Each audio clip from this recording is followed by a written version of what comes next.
প্রথমে এই যে সিপিইউটা নিয়ে একটু জানার চেষ্টা করব, বা প্রসেসর নিয়ে। যদিও আমরা প্রসেসর, সিপিইউ, মাইক্রো প্রসেসর এগুলো মনে করি একই জিনিস, অ্যাকচুয়ালি সবগুলো একই জিনিস না। আমরা এটার ডিটেলসটাই একটু খুঁজে বের করার চেষ্টা করি, কি এমন কাজের কারণে এদেরকে আলাদা আলাদাভাবে চিনা হয়। তো আমরা প্রথমে মাইক্রো প্রসেসর এবং প্রসেসর নিয়ে যদি বলি, এই দুইটা একই জিনিস, এই দুটাকেই কম্পিউটারের প্রসেসর বলা হয়, আর মাইক্রো প্রসেসরের মধ্যে অনেকগুলো প্রসেসর থাকে, আর এই সবগুলোই হচ্ছে ব্রেইন অফ কম্পিউটার। একটা কম্পিউটার সিস্টেমের ব্রেইন, কম্পিউটার অর সিস্টেম, ওকে, একটা সিস্টেমের ব্রেইন। লাস্ট ব্যাংকে আমরা একটা কোশ্চেন দেখব 23-এর, ব্রেইন অফ কম্পিউটার ড্যাশ কোনটি? তাহলে সেখানে আমরা এই তিনটেই খুঁজবো। তবে এই তিনটার মধ্যে সিপিইউ ছিল না, ছিল কি? প্রসেসর। তাহলে আনসার উইল বি প্রসেসর। তো মাইক্রোপ্রসেসর প্রসেসরের মধ্যে বেসিক যে পার্থক্য, ধরুন একটা স্টেশনে টিকিট কাউন্টার, একটা টিকিট কাউন্টার, তাহলে অনেক ব্যক্তি যদি টিকিট কাটতে আসে, এখানে কি হবে? একটা লাইনে দাঁড়াইতে হবে। অনেক ব্যক্তি কিসে দাঁড়াবে? লাইনে দাঁড়াবে। তো একটা ব্যক্তি যদি টিকিট দেয় তাহলে লাইন অবশ্যই হবে, এটা আমরা জানি।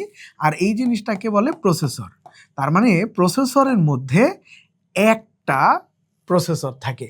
তাহলে প্রসেসরের মধ্যে একটা প্রসেসর থাকে, হয়তো বা বিষয়টা কেমন শোনাবে, আপনি চাইলে এই প্রসেসরের মধ্যে একটা প্রসেসর দিয়ে যেটা তৈরি হয় এটাকে বেসিকলি সিপিইউ বলে। তাহলে প্রসেসর সংখ্যা একটা, এটা হচ্ছে সিপিইউ। আর এখন যদি ওই সেম স্টেশনে দুইজন ব্যক্তি কি দেয়? টিকিট দেয়, তাহলে আগের চেয়ে অর্ধেক সময় কি হবে? কাজটা সম্পন্ন হয়ে যাবে। আর দুইটা প্রসেসর নিয়ে যখন তৈরি হয়েছে, এটাকে বলা হয় মাইক্রো প্রসেসর। তার মানে আমরা যেটা বুঝলাম, একের অধিক প্রসেসর মিলে মেইনলি মাইক্রো প্রসেসর তৈরি হয়। এখন যদি আপনাকে বলা হয় যে সিপিইউ এবং মাইক্রো প্রসেসর এই দুইটার পার্থক্য কি? পার্থক্য বলতে গেলে আমরা বলবো এটার ফাংশন সবচেয়ে কম, মানে অনেক কম হবে, আর মাইক্রো প্রসেসরের ফাংশন অনেক বেশি বা কাজ অনেক বেশি। স্পিডের দিক দিয়ে যদি বলি, এটার স্পিডের তুলনায় মাইক্রো প্রসেসরের স্পিডটা অনেক হাই। এখান থেকে রিটার্নের কোশ্চেনও আসে, ঠিক আছে? তো এখন এই দুইটা প্রসেসর নিয়ে যেটা তৈরি হয় সেটাকে বলা হয় ডুয়েল কোর প্রসেসর। চারটা যদি হয় তাহলে কি হবে? আটটা হলে কি হবে? 64টা হলে কি হবে? তো আটটা হলে আমরা জানি অক্টা কোর প্রসেসর, পাঁচটা হলে কি হয়? পেন্টিয়াম প্রসেসর, আর চারটা যদি হয় এটা কি হচ্ছে? Octa core processor. Sorry, octa হচ্ছে আটটা প্রসেসর মিলে অক্টা কোর হয়। তো এখন আসি, এই যে প্রসেসরের পাশে অনেকগুলো প্রসেসর নিয়ে মাইক্রো প্রসেসর হচ্ছে বর্তমান যে কোর i9 প্রসেসর। এই কোর i9 প্রসেসরে 64টা প্রসেসর থাকে। ক্যান ইউ ইমাজিন যে একটা প্রসেসরের মধ্যে কতগুলো প্রসেসর, অর্থাৎ মাইক্রো প্রসেসরের মধ্যে কতগুলো প্রসেসর।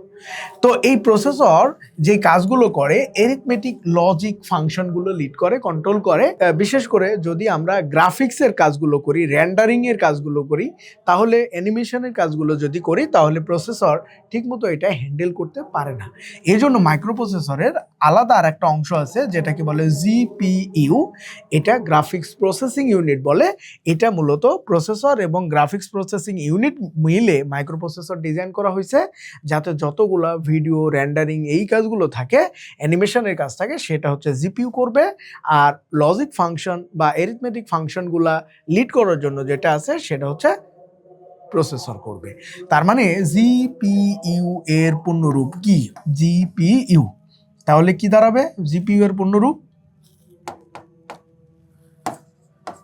এই পূর্ণরূপটা কেন দরকার এটা আমি বলছি। এটা হচ্ছে গ্রাফিক্স প্রসেসিং ইউনিট। এই গ্রাফিক্স প্রসেসিং ইউনিট এটার পূর্ণরূপ আমরা 45 BCS প্রিলিতে প্রথম কোশ্চেনটা দেখব যে জিপিইউ এর পূর্ণরূপ কি। এটা প্রথম কোশ্চেনে আসা।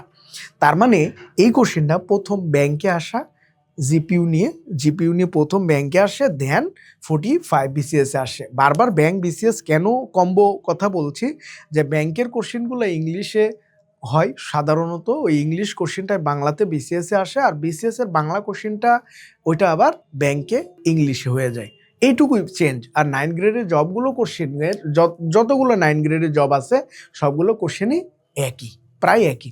এই জন্য কোনোটা বাদ দিয়ে আপনি প্রিপারেশন নিতে পারবেন না। তাহলে জিপিইউ এর কাজ কি করা? ভিডিও অ্যানিমেশন, রেন্ডারিং, এই কাজগুলো মূলত, অর্থাৎ গ্রাফিক্স রিলেটেড কাজগুলো এটা করে।